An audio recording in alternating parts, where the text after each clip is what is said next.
This event that is taking place is Arise Detroit, and it's a wonderful event that takes place every year, and it's around community development, also building neighborhoods, and also repairing the neighborhoods and coming together to do that as a collective team. This right here is allowing us to take back resources to our community and allow them to know that there is hope, and we're working together to make that happen every day. Each year is getting bigger and better because we are having more partners that are jumping aboard, that are willing to roll their sleeves back and to do everything that they can and are willing to do. I'm the board chair for Arise Detroit.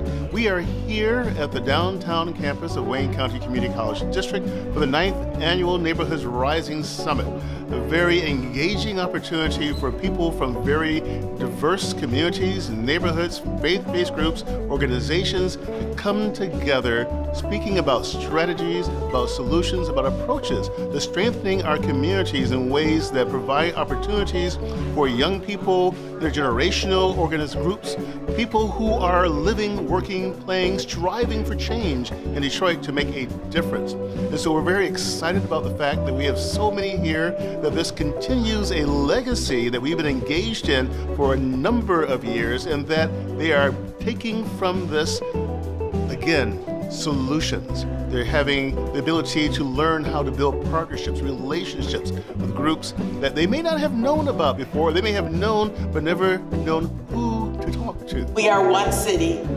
and when it comes to our neighborhoods, we're one city. Again, knowledge is power, and the information that they provide, the names, who to go to, who to call, they give you power to increase that unity and the safety in your community, and that's what it's all about. If these events was not feasible, then people wouldn't know. So that's how they're trying to eliminate the crime in Detroit area, trying to keep make the place safe for livable place, livable city.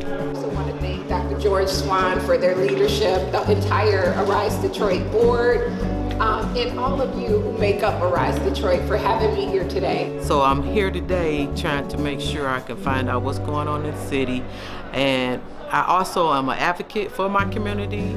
I bring accountability, and I just feel like just all of us in the city needs to be accountable for our city, for our community, and making sure that our children are well. But the land bank seminar was awesome, gave me a lot of information for me to take back to people, to tell them about home ownership, and then people that have a home for keeping their home. Because when you buy a home, it's a lot of responsibility. You gotta pay property taxes, you gotta pay insurance, you gotta pay for the upkeep. A home is a big responsibility. You gotta have funds, you gotta have equity. You can't be living paycheck to paycheck. You gotta have something in your savings account so that when a rainy day comes and you got a drain leak, you know that you can pay to get these things fixed. A tarp on their roof, they'll go ahead and try to get that roof fixed, because now you're starting to bring the block down, because these were all blighted houses here. We are in a time that is changing for us in the city of Detroit. We are looking at downtown, midtown, and revitalization there. We're waiting for it to get to the neighborhoods. These events are extremely important.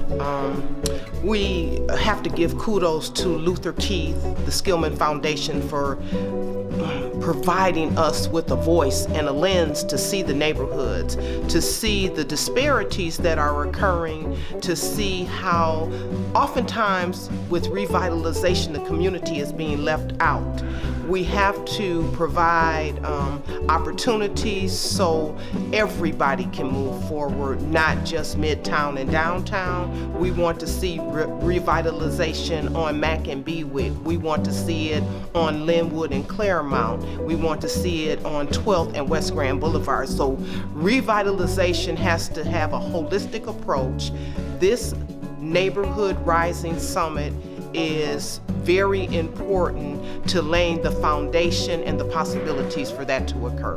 Just attending the Rise Detroit workshop for justice for the city of Detroit, and we were talking about the mass incarceration of our citizens and how to better improve the system designed to rehabilitate and punish our citizens. We came up with a diverse ideology based on bettering the programs put in place. I think it's really important that in doing workshops like this, the community members a lot of the time don't have an opportunity to share their voice and their perspective. And I think it's really, really critical that when we have forums like this, panels are great, things like that are fantastic, but actually hearing people's concerns and how to reach them helps to make these conversations a lot more fruitful. It can go back and inform our work. It can teach us what things do we need to be doing differently. How can we empower the community going forward the next time we have an opportunity? So it's really important to engage them.